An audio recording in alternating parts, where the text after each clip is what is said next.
Welcome back. Feed ingredients and preservation of fodder എന്ന ഭാഗത്തിലെ രണ്ടാം ഭാഗത്തേക്ക് സ്വാഗതം. ആദ്യ ഭാഗം എല്ലാവരും കണ്ടിട്ടുണ്ടാകുമെന്ന് വിശ്വസിക്കുന്നു. കഴിഞ്ഞ ഭാഗത്തിൽ നമ്മൾ ഫീഡ് ഇൻഗ്രീഡിയൻസ്, അതിന്റെ ഡിഫറെന്റ് കാറ്റഗറീസ് ഒക്കെ പറഞ്ഞു. കൂടാതെ സ്ട്രോയുടെ enrichment, hay and hay making പറഞ്ഞു. ഇനി നമ്മൾക്ക് അടുത്ത ഭാഗത്തേക്ക് കടക്കാം. ചാനൽ സബ്സ്ക്രൈബ് ചെയ്യാൻ ആരെങ്കിലും വിട്ടുപോയിട്ടുണ്ടെങ്കിൽ സബ്സ്ക്രൈബ് ചെയ്യുക, ലൈക്ക്, കമന്റ്, ഷെയർ.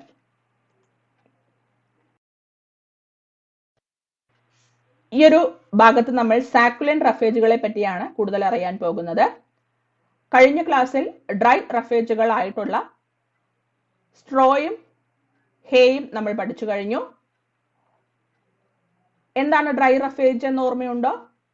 18% കൂടുതൽ ക്രൂഡ് ഫൈബർ കണ്ടന്റ് ഉള്ള ഭക്ഷ്യവസ്തുക്കളെയാണ് ഡ്രൈ റഫേജ് എന്ന കാറ്റഗറിയിൽ പെടുത്തിയിരിക്കുന്നത്.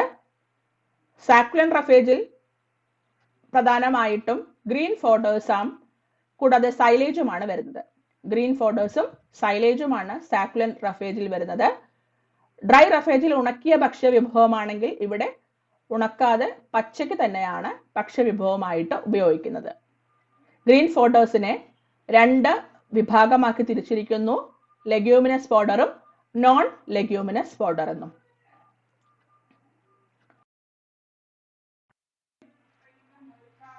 സാക്കുലന്റ് ഫോഡറിലെ ഗ്രീൻ ഫോഡേഴ്സ് എന്തൊക്കെയാണെന്ന് നമുക്ക് നോക്കാം. ഗ്രീൻ ഫോഡേഴ്സിന്റെ പ്രത്യേകത എന്തൊക്കെയാണ്? They are greenish in nature, more palatable and digestible. പച്ച നിറത്തിലുള്ളവയും ഉയർന്ന പോഷക ഗുണമേന്മയുള്ളവയും എളുപ്പത്തിൽ ദഹിക്കുന്നവയും നല്ല രുചികരമായിട്ടുള്ള ഭക്ഷ്യ വിഭവമാണ് ഗ്രീൻ ഫോഡേഴ്സ് എന്ന കാറ്റഗറിയിൽ വരുന്നത്. ഇതിൽ പ്രധാനമായിട്ടും പച്ചിലകള്, മറ്റ് ഇലകള്, plants, plant body, green plants എല്ലാം തന്നെ ഗ്രീൻ ഫോഡേഴ്സ് അഥവാ പശുക്കൾക്ക് തിന്നാൻ യോഗ്യമായിട്ടുള്ള എല്ലാ ഗ്രീൻ പ്ലാന്റ്സും ഗ്രീൻ ഫോഡേഴ്സ് എന്ന കാറ്റഗറിയിലാണ് വരുന്നത്. ലെഗ്യൂമിനസ് ഫോഡേഴ്സ് എല്ലാവർക്കും അറിയാം. പയർ വിഭാഗത്തിൽ പെടുന്ന വേരുകളിൽ നൊഡ്യൂൾസ് ഉള്ള, റൂട്ട് നൊഡ്യൂൾസ് ഉള്ള നൈട്രജൻ ഫിക്സിംഗ് ബാക്ടീരിയ വേരുകളിൽ കാണുന്നവ വിഭാഗത്തിൽ വരുന്നവരാണ് ലെഗ്യൂമിനസ് ഫോഡേഴ്സ് എന്ന് പറയുന്നത്. പയർ വിഭാഗത്തിൽ വരുന്ന ഭക്ഷ്യ വസ്തുക്കളാണ് ലെഗ്യൂമിനസ് ഫോഡർ എന്ന കാറ്റഗറിയിൽ വരുന്നത്. ഫാം ആനിമൽസിന് പ്രൈമറി സോഴ്സ് ഓഫ് പ്രോട്ടീൻ, ഇതിന്റെ ചെടി ആയിക്കോട്ടെ, ഇതിൽ നിന്നും കിട്ടുന്ന ക്രോപ്സ് ആയിട്ടുള്ള ഭക്ഷ്യധാന്യങ്ങളായിക്കോട്ടെ, എല്ലാം ഉയർന്ന പോഷക മൂല്യമുള്ളവരും പ്രോട്ടീൻ കണ്ടന്റ് കൂടുതലുള്ളവയുമാണ്. ഇവരുടെ പ്രത്യേകത ഫൈബർ കണ്ടന്റ് വളരെ കൂടുതലാണ്. അതുകൊണ്ട് തന്നെ ഡൈജസ്റ്റബിലിറ്റി കുറവാണ്. എങ്കിലും ഉയർന്ന ക്രൂഡ് പ്രോട്ടീനിന്റെ പ്രസൻസും കൂടാതെ മറ്റു major nutrients calcium, magnesium, sulphur, copper എന്നിവയും ഈ പ്ലാന്റ്സിൽ നിന്നും ലഭിക്കുന്നു. യഥേഷ്ടം ലെഗ്യൂമിനസ് ഫോഡേഴ്സ് ലഭിക്കുന്ന പശുക്കൾക്ക് അഡീഷണൽ ആയിട്ട് പ്രോട്ടീൻ സപ്ലിമെന്റ് ചെയ്യേണ്ട ആവശ്യം വരുന്നില്ല. അതായത് ലെഗ്യൂമിനസ് ഫോഡർ ധാരാളമായിട്ട് നമ്മൾ ഫീഡ് ചെയ്യാൻ കൊടുക്കുന്നുണ്ടെങ്കിൽ കോൺസെൻട്രേറ്റ് ഫീഡിങ്സിൽ കോൺസെൻട്രേറ്റ്സ് കൊടുക്കുന്ന സമയത്ത് പ്രോട്ടീൻ ഫീഡിന്റെ അളവ് കുറയ്ക്കാം. എന്നാൽ ശ്രദ്ധിക്കേണ്ട ഒരു കാര്യം, ലെഗ്യൂമിനസ് ഫോഡേഴ്സിന്റെ അളവ് കൂടിക്കഴിഞ്ഞാൽ മറ്റൊരു പ്രശ്നവും കൂടെയുണ്ട്. ഫൈബർ കണ്ടന്റ് ഉയർന്ന അളവിലുള്ളതും കൂടാതെ ചില ലെഗ്യൂമിനസ് ഫോഡേഴ്സിന് ചെറിയ എമൗണ്ട് ഓഫ് പോയ്സണസ് സബ്സ്റ്റൻസ് ഉള്ളത് കൊണ്ടും ബ്ലോട്ട് വരാനുള്ള ചാൻസ് ഉണ്ട്. സ്വാഭാവികമായിട്ടും പയർ വിഭാഗത്തിൽ വരുന്ന ലെഗ്യൂമിനസ് ഫോഡേഴ്സ് ഒരിക്കലും യഥേഷ്ടം കൊടുക്കരുത്. ഒരേ സമയം മറ്റു ഭക്ഷ്യവസ്തുക്കളിലൂടെ പുല്ലിലോ വൈക്കോലിലോ കൂടെ മിക്സ് ചെയ്തിട്ട് കൊടുക്കാൻ പ്രത്യേകം ശ്രദ്ധിക്കുക.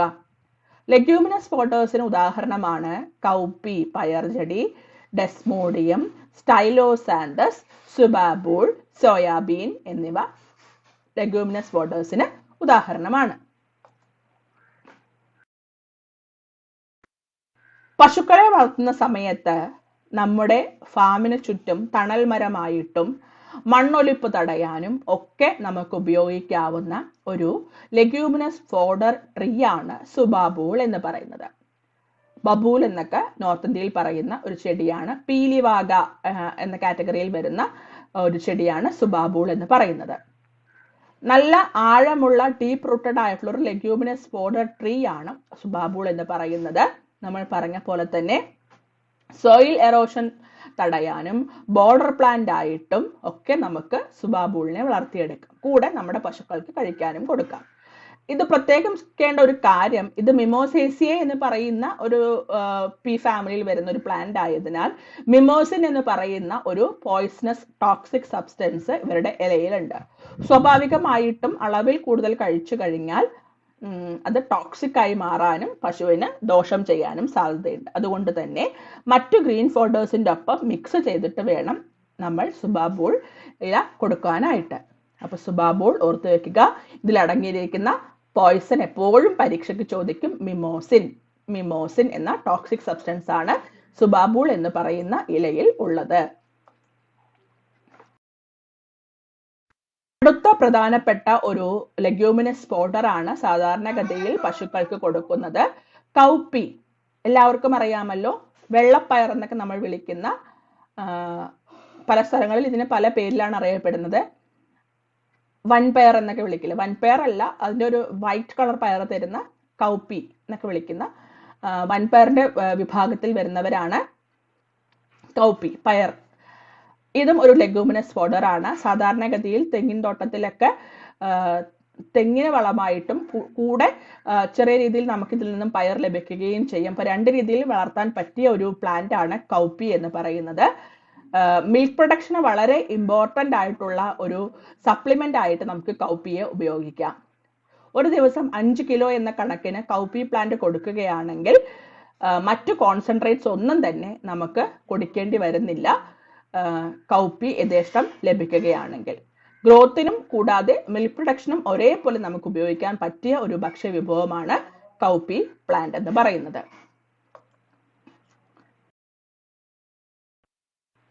അപ്പോൾ രണ്ടു തരത്തിലുള്ള ലെഗ്യൂമിനസ് ഫോഡേഴ്സ് ആണ് നമുക്ക് പഠിക്കുവാനായിട്ടുള്ളത്. ഒന്ന് സുബാബൂൾ, അതിലടങ്ങിയിരിക്കുന്ന പോയിസണസ് സബ്സ്റ്റൻസ് മിമോസിൻ ഓർത്ത് വെക്കുക. രണ്ടാമത്തേത് കൗപ്പി എന്ന് പറയുന്ന പയർ ചെടി.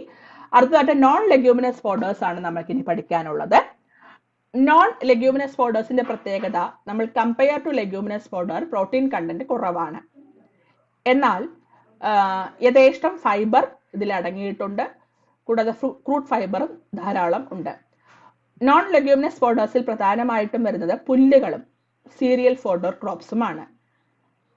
സീരിയൽ ഫോഡേഴ്സ് എന്ന് വെച്ചാൽ എന്താണ്? നമ്മൾ ഭക്ഷ്യധാന്യമായി ഉപയോഗിക്കുന്ന വസ്തുക്കളെയാണ് സീരിയൽ ഫോഡേഴ്സ് എന്ന് വിളിക്കുന്നത്. അതിനുദാഹരണമാണ് മെയ്സ്, സ്വർഗം, ബജ്ര, ഓട്സ് തുടങ്ങിയിട്ടുള്ളവയുടെ ചെടികൾ. ചോളം, മക്കച്ചോളം, മഞ്ഞച്ചോളം എന്നൊക്കെ വിളിക്കുന്ന ചോളത്തിന്റെ ചെടികള്, പിന്നെ സ്വർഗം, ബജ്ര, ഓട്സ് തുടങ്ങിയ അവരുടെ ചെടികള്. കൂടാതെ നമ്മൾ കൾട്ടിവേറ്റഡ് ഗ്രാസും ഉപയോഗിക്കാറുണ്ട്. പുല്ല്, വെപ്പ്, നമ്മൾ വളർത്തു പുല്ലുകളുണ്ടല്ലോ, ആ പുല്ലുകള്. കൂടാതെ നാച്ചുറൽ ഗ്രാസസും ഈ ഒരു നോൺ ലെഗ്യൂമിനസ് ഫോഡേഴ്സ് എന്ന് പറയുന്ന കാറ്റഗറിയിലാണ് വരുന്നത്. അപ്പോൾ നോൺ ലെഗ്യൂമിനസ് ഫോഡേഴ്സിന്റെ പ്രത്യേകത, compare to leguminous fodders protein content കുറവാണെങ്കിലും യഥേഷ്ടം മറ്റു ന്യൂട്രിയൻസ് ധാരാളം അടങ്ങിയിട്ടുണ്ട്. ഇതിൽ പ്രധാനമായിട്ടും സീരിയൽ ക്രോപ്സും കൾട്ടിവേറ്റഡ് ഗ്രാസുകളും ഇൻഡിജിനസ് ഗ്രാസുകളും തദ്ദേശീയമായിട്ട് വളർന്ന സാധാരണ നാടൻ പുല്ലുകളുമാണ് നോൺ ലെഗ്യൂമിനസ് ഫോഡർ എന്ന കാറ്റഗറിയിൽ വരുന്നത്. കൾട്ടിവേറ്റഡ് ഫോഡറുകളിൽ ഏറ്റവും പ്രധാനപ്പെട്ട പുല്ലുകളാണ് para grass, guinea grass, napier grass, hybrid napier, Congo signal തുടങ്ങിയവ. ഓരോന്നും നമുക്ക് പഠിക്കുവാനായിട്ടുണ്ട്. ഗ്രാസസ് എല്ലാവർക്കും അറിയാമല്ലോ, പുല്ലുകൾ പ്രധാനമായിട്ടും രണ്ട് രീതിയിലാണ് നമ്മൾക്ക് നമ്മുടെ പശുക്കൾക്ക് ലഭ്യമായിട്ടുള്ളത്. ഒന്നാമത്തേത് നാച്ചുറൽ ഗ്രാസ്. സാധാരണയായിട്ട് നമ്മുടെ ചുറ്റുപാടും വളരുന്ന പുല്ലുകളെയാണ് നമ്മൾ നാച്ചുറൽ ഗ്രാസുകൾ എന്ന കാറ്റഗറിയിൽ പെടുത്തിയിരിക്കുന്നത്. അടുത്തതാണ് കൾട്ടിവേറ്റഡ് ഗ്രാസുകൾ. കൾട്ടിവേറ്റഡ് ഗ്രാസുകളുടെ പ്രത്യേകത, ഇത് നമുക്ക് ഗ്രാസ് സ്ട്രിപ്സ്, കട വെച്ചു പിടിപ്പിക്കുകയാണ് ചെയ്യുന്നത്. ഇതുവഴി പല രീതിയിലുള്ള ഗ്രാസ് നമുക്ക് ഉണ്ടാക്കിയെടുക്കാം. തീറ്റപ്പുൽ കൃഷി ഇപ്പോൾ വ്യാപകമായിക്കൊണ്ടിരിക്കുകയാണ്. പ്രത്യേകം ശ്രദ്ധിക്കേണ്ട കാര്യം, നാച്ചുറൽ ഗ്രാസ് ആയാലും കൾട്ടിവേറ്റഡ് ഗ്രാസ് ആയാലും യങ്ങർ സ്റ്റേജിലാണ് ഏറ്റവും കൂടുതൽ പോഷകമൂല്യം അവയ്ക്കുള്ളത്. അതുകൊണ്ട് തന്നെ നമ്മൾ ഗ്രാസ് ഫീഡിങ് ചെയ്യുന്ന സമയത്ത് എപ്പോഴും ശ്രദ്ധിക്കേണ്ട കാര്യം പൂക്കുന്നതിന് മുന്നോടിയായിട്ട് നമ്മൾ അത് ഹാർവെസ്റ്റ് ചെയ്യേണ്ടതും നമ്മുടെ പശുക്കൾക്ക് തിന്നാൻ കൊടുക്കേണ്ടതും അത്യാവശ്യമാണ്. എന്നാൽ മാത്രമേ ഉയർന്ന പോഷക മൂല്യമുള്ള ഭക്ഷ്യവസ്തു നമ്മുടെ പശുക്കൾക്ക് ലഭിക്കുകയുള്ളൂ. അല്ലാത്ത പക്ഷം വൈക്കോലിന്റെ സെയിം ഒരു ക്വാളിറ്റി തന്നെയായിരിക്കും പുല്ലിനും പലപ്പോഴും ലഭിക്കുക. ആയതിനാൽ പൂക്കുന്നതിന് മുന്നോടിയായിട്ട് പുല്ല് വെട്ടി പശുക്കൾക്ക് കൊടുക്കാൻ പ്രത്യേകം ശ്രദ്ധിക്കുക. നമുക്ക് പഠിക്കാനുള്ള 4 തരം കൾട്ടിവേറ്റഡ് ഗ്രാസുകളിൽ ആദ്യത്തേതാണ് ഗിനിയ ഗ്രാസ്. പാനിക്കം മാക്സിമം എന്നാണ് അതിന്റെ ശാസ്ത്രീയ നാമം. ഗിനിയ ഗ്രാസിന്റെ ശാസ്ത്രീയ നാമം പാനിക്കം മാക്സിമം. ഇതിന്റെ പ്രത്യേകത നല്ല നീളമുള്ള വലിയ ഇലകളാണ്. ഗിനിയ ഗ്രാസിന്റെ പ്രത്യേകത ഇതിൽ തണലുണ്ടെങ്കിൽ പോലും നമുക്ക് ഇവയെ വളർത്തിയെടുക്കാം എന്നത് തന്നെയാണ്. അതുകൊണ്ട് തന്നെ കോക്കനട്ട് പ്ലാന്റേഷൻസിന്റെ ഇടയിലും മാംഗോ ഓർച്ചാർഡ്സ് അഥവാ മാവിൻ തോപ്പിലും ഒക്കെ കൃഷി ചെയ്തെടുക്കാൻ പറ്റിയ ഒരു പുല്ലാണ് ഗിനിയ ഗ്രാസ് എന്ന് പറയുന്നത്. ഏകദേശം ഒരു കട വെച്ച് കഴിഞ്ഞ് 4-5 വർഷത്തോളം തന്നെ നമുക്ക് സെയിം സ്പോട്ടിൽ തന്നെ നമുക്ക് അതിൽ നിന്നും ഈൽഡ് എടുക്കാവുന്നതാണ്. അതിനുശേഷം പുതിയ കട വെച്ച് കൊടുക്കണം എന്ന് മാത്രമേ ഉള്ളൂ. അപ്പോൾ ഗിനിയ ഗ്രാസിന്റെ സയന്റിഫിക് നെയിം പഠിക്കുക, പാനിക്കം മാക്സിമം. തണലിൽ പോലും വളർത്തിയെടുക്കാൻ പറ്റുന്നു. ഷെയ്ഡ് ടോളറേറ്റ് ചെയ്യാനുള്ള കഴിവ് ഇവർക്കുണ്ട്. അതുകൊണ്ട് തന്നെ കോക്കനട്ട് പ്ലാന്റേഷനിലും മാംഗോ ഓർച്ചാർഡ്സിലും ഒക്കെ നമുക്ക് ഇവയെ വളർത്തിയെടുക്കാം. നല്ല വലിപ്പമുള്ള വീതി കൂടിയ ഇലകളാണ് ഇവരുടെ പ്രത്യേകത. അടുത്തതായിട്ട് ഹൈബ്രിഡ് നേപ്പിയർ ആണ്. പെന്നിസെറ്റം ട്രൈഫോഡ്യൂ പെർപ്യുറേറ്റം എന്നാണ് ഇതിന്റെ ശാസ്ത്രീയ നാമം. പെന്നിസെറ്റം ടൈഫോഡിയു പെർപ്യുറേറ്റം. ഇതിന്റെ പ്രത്യേകത ഇതൊരു ക്രോസ് ബ്രീഡ് ആണ്. എന്തിന്റെ ക്രോസ് ആണ്? എലിഫന്റ് ഗ്രാസ് അഥവാ നേപ്പിയർ ഗ്രാസിന്റെയും ബജ്രയുടെയും ഒരു ടൈപ്പ് ഓഫ് ചോളമാണ് ബജ്ര എന്ന് പറയുന്നത്. സ്വാഭാവികമായിട്ടും കാണുമ്പോൾ ഒരു കരിമ്പിന്റെ ഒരു ഇലകൾ പോലെ തോന്നിപ്പിക്കുന്ന നല്ല വലിപ്പമുള്ള ഇലകളോട് കൂടിയിട്ടുള്ള ഒരു ഗ്രാസ് ആണ് ഹൈബ്രിഡ് നേപ്പിയർ. സാധാരണഗതിയിൽ വാം മോയിസ്റ്റ് ആയിട്ടുള്ള ക്ലൈമറ്റിന് പറ്റിയ ഒരു ഹൈബ്രിഡ് പുല്ലാണ് ഹൈബ്രിഡ് നേപ്പിയർ അഥവാ നേപ്പിയറിന്റെ ഹൈബ്രിഡ് ആണ്. അതുകൊണ്ടാണ് ഹൈബ്രിഡ് നേപ്പിയർ എന്ന് വിളിക്കുന്നത്. അതിന് ഉദാഹരണമാണ് CO2, CO3, CO4 and CO5. അപ്പോൾ CO2, CO3, CO4 ഏതിന്റെ വെറൈറ്റി ആണെന്ന് നമുക്ക് ചോദിക്കാം. ഹൈബ്രിഡ് നേപ്പിയറിന്റെ വെറൈറ്റീസ് ആണ്. വാം മോയിസ്റ്റ് ക്ലൈമറ്റിന് ഏറ്റവും നല്ലതാണ് നമ്മുടെ ഹൈബ്രിഡ് നേപ്പിയർ എന്ന പുല്ലിനം.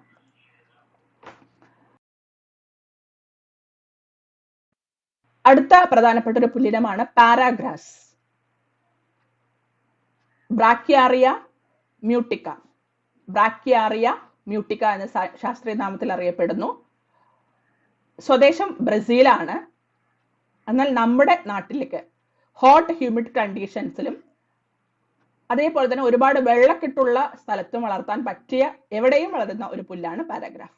പാരകൾ എപ്പോഴും എല്ലാ സ്ഥലത്തും ഉണ്ട് എന്ന് ഓർത്ത് വെക്കുക. അതുപോലെ തന്നെ വാട്ടർ ലോഗ്ഡ് ആയിട്ടുള്ള വെള്ളക്കെട്ടുള്ള സ്ഥലങ്ങളിൽ പോലും വളരാൻ പറ്റിയ ഒരു പുല്ലാണ് പാരാഗ്രാസ്.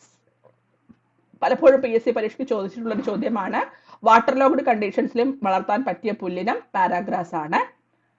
ഇതിന്റെ പ്രത്യേകത എളുപ്പത്തിൽ വളരുകയും സർഫേസിലൂടെ റണ്ണേഴ്സിന്റെ സഹായത്താൽ വളരെ ദൂരത്തേക്ക് വരെ നോട്ട്സ് പിടിപ്പിച്ച് വളർത്താനുള്ള കഴിവ് ഇവർക്കുണ്ട്. അതുകൊണ്ട് തന്നെ പെട്ടെന്ന് സ്പ്രെഡ് ചെയ്യുന്ന ഒരു പുല്ലിനം കൂടെയാണ് പാരാഗ്രാസ് എന്ന് പറയുന്നത്. അടുത്തായിട്ട് കോങ്കോ സിഗ്നൽ. ബ്രാക്യാറിയ റുസിസിനൻസിസ്.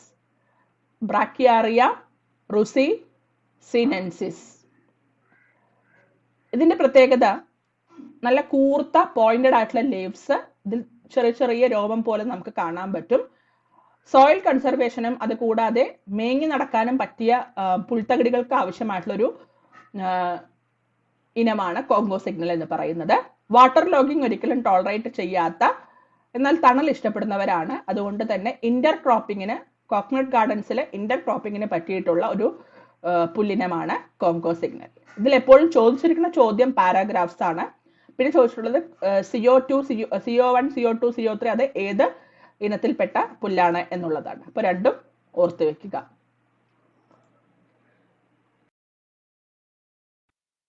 നെക്സ്റ്റ്, ഈ ഒരു ചാർട്ട് നിങ്ങളുടെ ടെക്സ്റ്റ് ബുക്കിൽ ഉള്ളതാണ്. Cultivation details of different fodder grasses. Guinea ഗ്രാസിന്റെ പ്രൊപ്പഗേഷൻ എന്ന് പറയുന്നത് സീഡ് അല്ലെങ്കിൽ റൂട്ടഡ് സ്ലിപ്സ്, സ്റ്റെം കട്ടിങ്സ് മൂന്നും നമുക്ക് ഉപയോഗിക്കാം.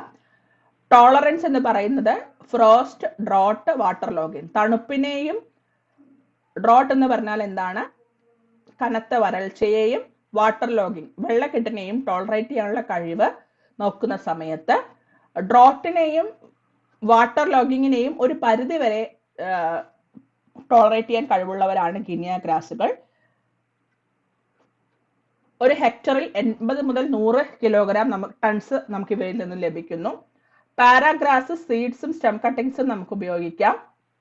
വാട്ടർ ലോഗിങ്ങിന് ഏറ്റവും ഉത്തമമാണ്, വെള്ളക്കെട്ടുള്ള പ്രദേശങ്ങളിൽ വളർത്താൻ ഏറ്റവും ഉത്തമമാണ് പാരാഗ്രാസ്. 60 മുതൽ 3 ടൺസ് പെർ ഹെക്ടർ ലഭിക്കുന്നു. ഹൈബ്രിഡ് നേപ്പിയറും സ്റ്റെം കട്ടിങ്ങും റൂട്ട് സ്ലിപ്സും നമുക്ക് ഉപയോഗിക്കാം. വാട്ടർ ലോഗിങ്ങിന് വളരെ നല്ലതാണ്, വളരെ നല്ലതല്ല, കുഴപ്പമില്ലാതെ നമുക്ക് വളർത്തിയെടുക്കാം. 200 മുതൽ 300 ടൺ പെർ ഹെക്ടർ നമുക്ക് ഉണ്ടാക്കിയെടുക്കാം. കോങ്കോ സിഗ്നൽസും സീഡ്സും സ്ലിപ്സും നമുക്ക് ഉപയോഗിക്കാം. ഇത് ടോളറൻസ് എന്ന് പറയുന്നത് ഫ്രോസ്റ്റിന്, തണുപ്പിനെ പ്രതിരോധിക്കാനുള്ള കഴിവ് കോങ്കോ സിഗ്നൽസിന് കൂടുതലാണ്. ക്ഷമിക്കുക, കുറവാണ്, വളരെ കുറവാണ് ഫ്രോസ്റ്റും തണുപ്പിനെ പ്രതിരോധിക്കാനുള്ള കഴിവ്. എന്നാൽ വെള്ളക്കെട്ടിനെയും ഡ്രോട്ടിനെയും ഒരു പരിധി വരെ നമുക്ക് രക്ഷിച്ചെടുക്കാൻ പറ്റും ഒരു പുല്ലിനമാണ് കോങ്കോ സിഗ്നൽ. കൗപ്പി എന്ന് പറയുമ്പോൾ ഡ്രോട്ടിനെ വളരെ റെസിസ്റ്റ് ചെയ്യാനുള്ള കഴിവുള്ളത് കൊണ്ട് തന്നെ നമുക്ക് എല്ലാവർക്കും അറിയാം, തമിഴ്നാട് പ്രദേശങ്ങളിൽ ഏറ്റവും കൂടുതലായിട്ടും പുല്ലിന് പകരമായിട്ട് പശുക്കൾക്ക് തീറ്റയ്ക്കായിട്ടും നൈട്രജൻ ഫിക്സിംഗ് ബാക്ടീരിയ ഉള്ളതിനാൽ ഫീൽഡിന് നൈട്രജൻ ഫിക്സിംഗ് കൂടുതൽ കിട്ടാൻ വേണ്ടിയിട്ടും കൗപ്പിയാണ് കൂടുതലായിട്ടും ഉപയോഗിച്ച് വരുന്നത്. അടുത്താണ് സുബാബുൾ. ഇതും ഡ്രോട്ടിനെ റെസിസ്റ്റ് ചെയ്യാനുള്ള കഴിവുള്ളത് കൊണ്ട് തണൽമരമായിട്ടും കൂടാതെ ഒരു ഫോഡർ എന്ന രീതിയിലും നമുക്ക് ഉപയോഗിക്കാൻ പറ്റിയ ഒരു ഫോഡറാണ് സുബാബുൾ എന്ന് പറയുന്നത്. 40 to 50 ടൺസ് പെർ ഹെക്ടർ ആണ് അതിന്റെ ഈൽഡ്. ഇതിൽ നോക്കുന്ന സമയത്ത് വാട്ടർ ലോഗിങ് കണ്ടീഷന് വളരെയധികം ബെനിഫിറ്റ് ആയിട്ടുള്ള, വെള്ളം കെട്ടിക്കിടക്കുന്ന സ്ഥലമുണ്ടെങ്കിൽ അവിടെ വളർത്താൻ പറ്റിയ പുല്ലിനം പാരാഗ്രാസ് ആണ്. കൂടാതെ ഹൈബ്രിഡ് നേപ്പിയറും ഒരു പരിധി വരെ, ഗിനിയ ഗ്രാസും ഒരു പരിധി വരെ വാട്ടർ ലോഗിങ് ഏരിയയിൽ നമുക്ക് ചെയ്യാവുന്നതാണ്. എന്നാൽ ഡ്രോട്ട് റെസിസ്റ്റിംഗ് പവർ നോക്കുന്ന സമയത്ത് ഗിനിയ ഗ്രാസും കൗപ്പിയും സുബാബുളുമാണ് ഡ്രോട്ട് റെസിസ്റ്റിന്റെ കാര്യത്തിൽ നോക്കുന്ന സമയത്ത് മുന്നിൽ നിൽക്കുന്നത്. കോങ്കോ സിഗ്നലും ഒരു പരിധി വരെ നമുക്ക് ഉപയോഗിക്കാം. എന്നാൽ ഫ്രോസ്റ്റിനെ പ്രതിരോധിക്കാൻ ഈ പറയുന്ന ഒരു വെറൈറ്റിക്കും സാധ്യത ഇല്ല എന്ന് തന്നെ പഠനങ്ങൾ തെളിയിക്കപ്പെട്ടിരിക്കുന്നു. ഓർത്തുവെക്കുക, സാധാരണ ചോദിക്കാവുന്ന ചോദ്യം, വാട്ടർ ലോഗിങ് കണ്ടീഷന് ഏറ്റവും കൂടുതൽ പ്രതിരോധിക്കുന്ന പുല്ലിനം പാരാഗ്രാസ് ആണ്. കൂടാതെ ഡ്രോട്ടിനെ റെസിസ്റ്റ് ചെയ്യാൻ ഗ്രാസുകൾക്ക് വളരെ കുറവാണ്. എന്നാൽ കൗപ്പിയും സുബാബുളും ഡ്രോട്ട് കൂടുതലുള്ള ഭാഗങ്ങളിൽ നമുക്ക് ഫോഡറായിട്ട് ഡിപ്പെൻഡ് ചെയ്യാവുന്ന ലെഗ്യൂമിനസ് ഫോഡർ ക്രോപ്സ് ആണ്. അത്രയുമാണ്. എല്ലാവർക്കും grass, different varieties of grasses എല്ലാവർക്കും മനസ്സിലായിട്ടുണ്ടാകുമെന്ന് വിശ്വസിക്കുന്നു. അടുത്ത ഭാഗവുമായിട്ട് നമുക്ക് വീണ്ടും കാണാം. Thank you.